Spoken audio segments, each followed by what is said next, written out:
하나님 아버지, 아침 시간을 우리에게 허락하심을 감사드립니다. 오늘도 말씀을 통하여 하나님 앞에 기도로 나아갑니다. 우리에게 필요한 것들을 깨닫게 하시고 또 하나님 앞에 온전히 아뢰는 이 시간이 되게 하옵소서. 예수님 이름으로 기도드립니다. 아멘. 찬송가 322장 하나님께 찬양드립니다.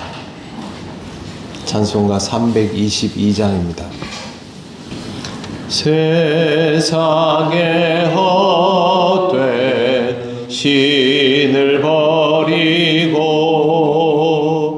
하나님 이름 높여 기리세. 온 천하 백성 모두 나와서 다 같이 하나님만 섬기세. 세상에 헛된 우상 버리고 인간의 모든 부귀영화와 거짓과 불의 모두 버리고 온전히 하나님만 섬기세. 주님의 백성 서로 헤아려 시기와 미움 아주 버리고 하나님만을 홀로 섬기는 천국을 어서 이루어 주소서.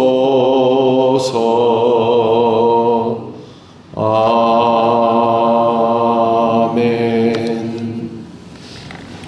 하나님 말씀 요한계시록 16장 1절에서 4절입니다.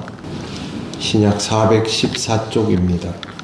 1절부터 4절까지 한 절씩 교독하겠습니다.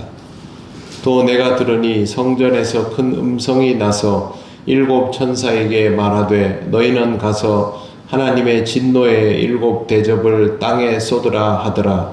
천사가 와서 그 대접을 땅에 쏟으매 짐승의 뼈를 받은 사람들과 그 우상에게 경배하는 자들에게 악하고 독한 종기가 나더라. 둘째 천사가 그 대접을 바다에 쏟으매 바다가 곧 죽은 자의 피같이 되니 바다 가운데 모든 생물이 죽더라. 셋째 천사가 그 대접을 강과 물 근원에 쏟으매 피가 되더라. 아멘. 하늘의 장막 성전에서 나는 소리는 하나님의 진노의 일곱 대접을 땅에 쏟으라는 것이었습니다. 이 명령대로 하면 하나님의 진노는 고스란히 온 세상에 쏟아 부어지게 됩니다. 2절부터 나오는 내용을 보면 첫 번째 천사를 통하여 시작된 재앙은 악하고 독한 종기가 나는 것입니다.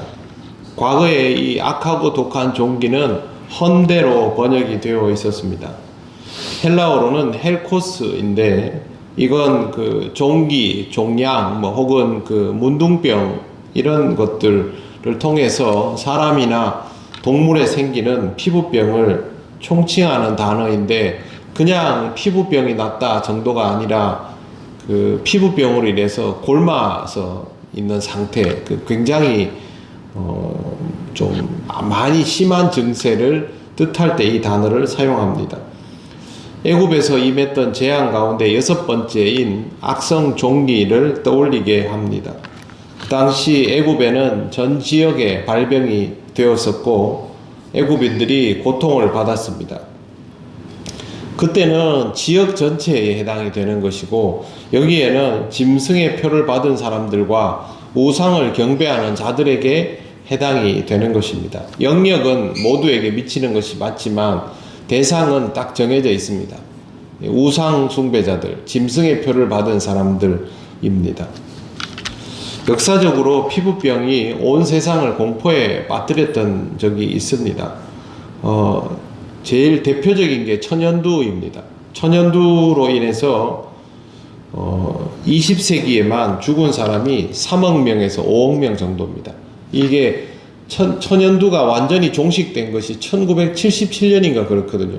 그러니까 그 전에 70몇 년 동안 굉장히 많은 사람들이 죽었고, 그 다음에 유럽에서 미국으로 백인들이 넘어갈 때 인디언들이 여기에 대한 내성이 없어서 그때도 2천만 명 정도가 죽은 것으로 나옵니다.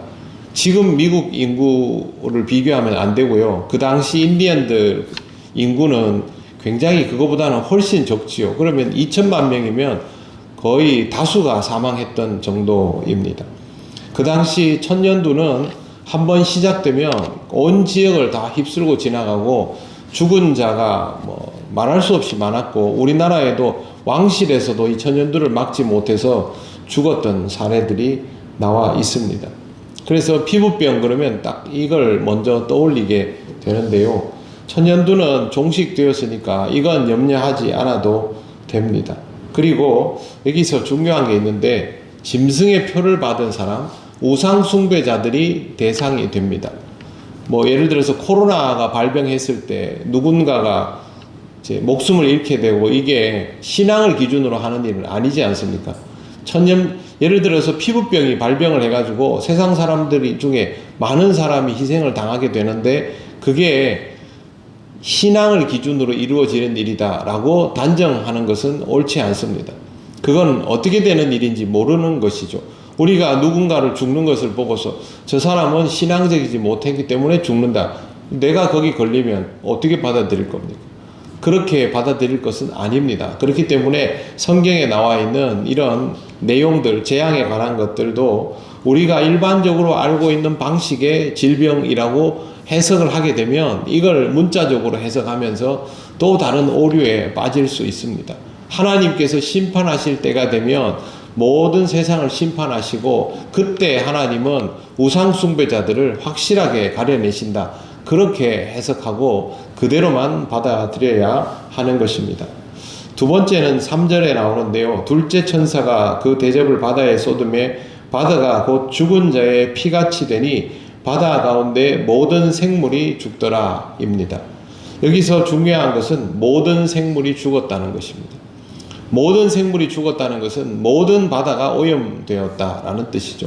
하나님은 모든 바다에 심판하셨고, 두 번째 나팔재앙에 보면 바다가 3분의 1만 피로 물들었다는 내용이 나옵니다. 그런데 여기 대접에서는 3분의 1이 아니고 전체가 오염된 겁니다. 피할 길이 없는 것이죠. 3분의 1만 오염됐으면 3분의 2는 멀쩡할 것 아닙니까? 근데 여기는 다 오염됐기 때문에 피할 수 없는 재앙입니다. 마지막 재앙이라서 피할 수가 없다라는 뜻입니다. 그 다음에 셋째 천사가 대접을 강과 물 근원에 쏟았더니 피가 되더라. 여기에서 포인트는 물 근원입니다. 강과 물 근원에 쏟았다는 말은 발원지에다가 쏟았다는 것이죠. 바다는 다 오염됐지만 발원지에서부터 바다까지 가는 물은 아직 오염되지 않았지 않습니까? 그러면 하나님께서 발원지를 오염케 하시면 거기에서부터 바다까지에서의 모든 생명체도 똑같이 되는 것이죠. 3절에는 굳이 다른 것들을 쓰지 않았음에도 불구하고 2절에서 연장되는 개념으로 이렇게 되면 물에 있는 모든 생명은 다 죽는 겁니다. 그러면 끝인 것이죠. 물이 문제가 생기면 생명은 살 수가 없게 됩니다. 이렇게 해서 하나님의 심판은 완전하게 되는 것이죠. 이것도 역시 셋째 나팔에는요, 물 근원에 3분의 1만 타격을 입은 것으로 되어 있는데, 셋째 대접에는 3분의 1이 아니라 전체가 타격을 입는 것으로 되어 있습니다. 하나님의 심판은 종말론적인 과정을 거치면서 단계가 강화되고 마지막 심판에서는 단계가 완결됩니다. 혹시 하나님이 심판을 하시면서 오류를 범할 수 있지 않을까? 빠뜨릴 수 있지 않을까? 그건 아닙니다. 세상에 재앙이 임할 수 있습니다. 그런데 이 재앙에서 모든 사람이 다 죽을 수 있습니다. 마지막 때는 그렇게 되겠죠. 중요한 것은 이 일이 있은 후에 하나님을 믿는 자는 생의 마지막 자리에서 어떻게 되겠습니까? 하나님의 나라로 가는 것이고, 하나님을 믿지 않는 자는 그 생의 마지막 자리가 지옥으로 가는 자리가 되는 것이죠. 하나님은 여기에 오류가 없습니다. 빠뜨리지도 않습니다. 본문에 나오는 심판의 특징은 하나님께서 이 재앙을 마지막으로 완전히 종결시키신다라는 것입니다. 주권이 하나님께 있기 때문에 우리가 할 수 있는 일은 따로 없습니다. 우리가 할 수 있는 일은 딱 한 가지이죠. 하나님께서 이렇게 하시는 분임을 믿고 하나님께서 이렇게 하실 때에 맞도록 준비되어 있는 겁니다. 그리스도인으로 살아가는 것. 그 외에 우리가 이 땅에서 할 수 있는 것이 없습니다. 그러므로 우리는 하나님께 적응되어야 합니다. 지금은 여름이지요. 굉장히 무덥습니다. 이 여름의 날씨에 적응되어야 하겠죠. 가을이 되면 가을에 적응되어야 하죠. 똑같은 시간, 하나님의 시간이 다가오면 하나님께 적응되어야 합니다. 우리는 말씀을 통하여 그것을 미리 깨닫고 준비하는 사람들입니다. 오늘도 하나님께 적응되어 있는 하루, 좀 더 적응되어 가는 하루를 그렇게 살아가시기를 바랍니다. 기도드리겠습니다. 하나님 감사합니다. 오늘도 말씀을 통하여 우리에게 깨닫게 하심을 감사합니다. 항상 하나님의 말씀을 기억하고 하나님을 믿는 자로 살아감을 잊지 않는 우리가 되게 하여 주시옵소서. 이 세상의 지금의 모습이 아니라 하나님께서 완결하실 모습을 말씀 속에서 받아들이며 하나님께 합당한 자로 준비된 삶을 살아가기를 원합니다. 성령께서 우리를 인도하여 주셔서 우리의 안목과 우리의 판단과 모든 행동들이 하나님께 조금 더 맞추어가는 귀한 하루가 되게 하옵소서. 오늘의 모든 것을 주님께 맡겨오며 예수님 이름으로 기도드립니다. 아멘. 하늘에 계신 우리 아버지의 이름을 거룩하게 하시며 아버지의 나라가 오게 하시며 아버지의 뜻이 하늘에서와 같이 땅에서도 이루어지게 하소서. 오늘 우리에게 일용할 양식을 주시고 우리가 우리에게 잘못한 사람을 용서하여 준 것 같이 우리 죄를 용서하여 주시고 우리를 시험에 빠지지 않게 하시고 악에서 구하소서. 나라와 권능과 영광이 영원히 아버지의 것입니다. 아멘.